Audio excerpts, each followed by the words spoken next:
Harp and bowl is joining together prayer and worship, and what it does is that worship actually sustains prayer. It allows you to pray for an extended period of time. It sustains prayer, and worship and prayer together move God's heart. And if you actually look in Revelation chapter 5, you actually see where that angels come before the throne of God, and they're holding a harp and a bowl, and it says the bowl is full of the incense of the prayers of the saints. And I believe that the harp represents the worship of the saints. And you see that they're joined together, and it moves all of heaven, and it moves God's heart. So if you would look throughout history and you would look at each great move of God and each great revival for the last 2,000 years, you would see that it starts with a great prayer and worship movement, and it starts with God's people crying out for His move. And what you see is a blueprint throughout the Scripture, throughout the book of Acts, throughout the book of Joel, and even throughout history is that His people cry out.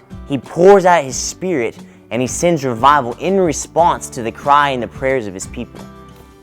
So on a global scale, we are in the greatest prayer movement that has ever taken place throughout human history.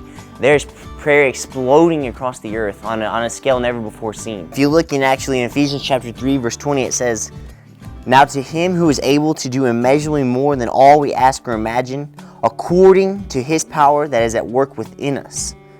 See, this is an often quoted verse, but they quote the first part, that God in His sovereignty is able to do far more than we're able to comprehend or imagine. But they often miss the second part. People miss the second part, which is that He does these things through us. It says that according to the power that is at work within us, God moves.